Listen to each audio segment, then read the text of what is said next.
তো আবু হুরায়রা রাদিয়াল্লাহু তাআলা আনহু বলেন তার ছাত্রদেরকে, তোমরা যদি আমাদের ওই সময়ের অবস্থা শুনতে, যে কয়েক বেলা আমাদের এই অবস্থা যাইতো যে আমরা এইটুকু খাবার পাইতাম না যে আমরা ওই খাবারটা খেয়ে কোমর সোজা করতে পারি, এতটা খাবার দীর্ঘ সময় ধরে আমরা পাইতাম না।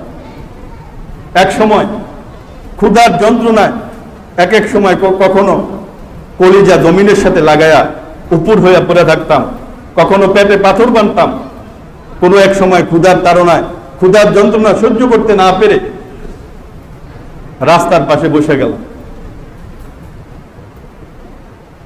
রাস্তার পাশে বসলাম যে কারোর সাথে দেখা হবে, কোনো ধরনের অজুহাতে হয়তো ওনার সাথে আমাকে ঘরে নিয়ে যাবেন, খাওয়াবেন। আমি রাস্তার পাশে বসলাম ওই ক্ষুধার্ত অবস্থায়। আবু বকর সিদ্দিক রাদিয়াল্লাহু আনহু আসলেন, সালাম কালাম হইল। আমি কোনো একটা জিনিস আবু বকর রাদিয়াল্লাহু আনহুকে জিজ্ঞেস করলাম, এই মনে করে যে হয়তো কথা বলতে বলতে উনি আমাকে তার ঘরে নিয়ে যাবেন এবং আরবদের স্বভাবজাত অবস্থা হিসেবে, অভ্যাস হিসেবে আমাকে কিছু খাওয়াবেন। হয়তো আবু বকর সিদ্দিক রাদিয়াল্লাহু আনহু আমার সাথে কথা এখানেই শেষ করে চলে গেলেন। হয়তো আমার অবস্থার দিকে উনি লক্ষ্য করেন নাই, অথবা তার ঘরে ওই সময় খাবারেরই কিছু ছিল না। দ্বিতীয় পর্যায়ে হযরত ওমর রাদিয়াল্লাহু আনহু আসলেন। ওমর রাদিয়াল্লাহু আনহুর সাথে সালাম কালাম হইল। একইভাবে আমি ওমর রাদিয়াল্লাহু আনহুকে কিছু একটা জিজ্ঞেস করলাম, ওই নিয়তে যে কথা বলতে বলতে হয়তো আমাকে ওনার ঘরে নিয়ে যাবেন, কিছু খাওয়াবেন। ওমর রাদিয়াল্লাহু আনহু কথা শেষ করে এখান থেকে চলে গেলেন। তৃতীয় পর্যায়ে হযরত রাসূল পাক সাল্লাল্লাহু আলাইহি ওয়াসাল্লাম আসলেন। এসে আমাকে দেখে মুস্কি হাসলেন। রাসূল পাক সাল্লাল্লাহু আলাইহি ওয়াসাল্লাম ছিলেন রাহমাতুল লিল আলামিন, সারা পৃথিবীবাসীর জন্য রহমত। উনি আমার অবস্থা দেখে বুঝে গেলেন এবং আমাকে বললেন, আবু হুরায়রা আমার সাথে চল। আমি রাসূল পাক সাল্লাল্লাহু আলাইহি ওয়াসাল্লামের সাথে চলতে লাগলাম।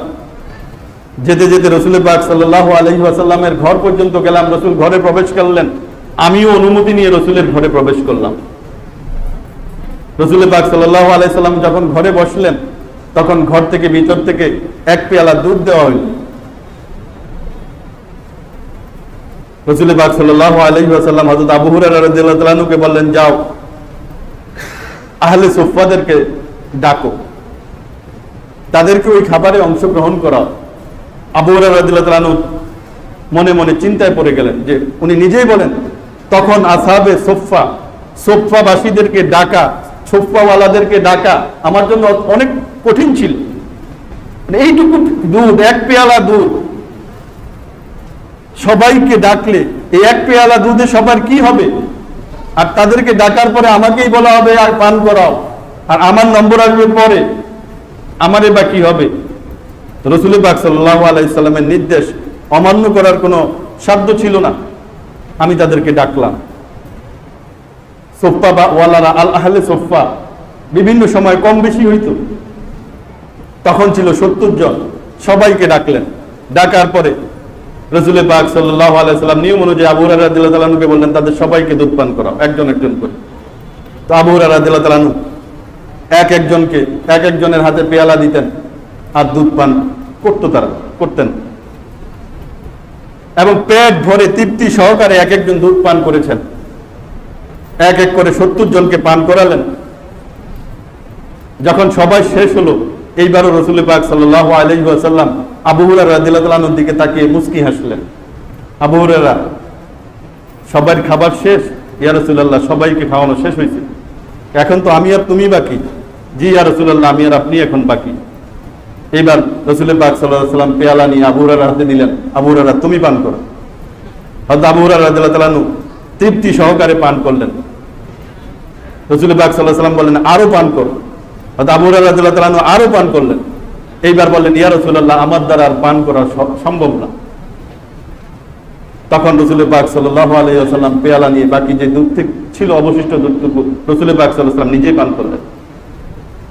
আবু হুরায়রা রাদিয়াল্লাহু তাআলা আনহু এতটা কষ্ট করে রাসূল পাক সাল্লাল্লাহু আলাইহি ওয়াসাল্লামের সাথে থেকে উনি ইচ্ছা করলে বাইরে গিয়ে কাজ করতে পারতেন, ব্যবসা বাণিজ্য করতে পারতেন, কিন্তু তা না করে ওই রসুল পাক সাল্লাল্লাহু আলাইহি সাল্লামের দরবারে, রসুল পাক সাল্লাল্লাহু আলাইহি সাল্লামের এখানে যে খাবার আসতো, যখনই আসতো তখনই খেতেন, তারপর না থাকলে এইভাবে থাকতেন, এইভাবে কাটাইতেন। কিন্তু এলেম যাতে হাতছাড়া না হয়, এলেম যাতে না ছুটে, রসুল পাক সাল্লাল্লাহু আলাইহি সাল্লামের কোনো কথা যাতে বাদ না পড়ে, এই জন্য রসুল পাক সাল্লাল্লাহু আলাইহি সাল্লামের দরবারে সবসময় পড়ে থাকতেন।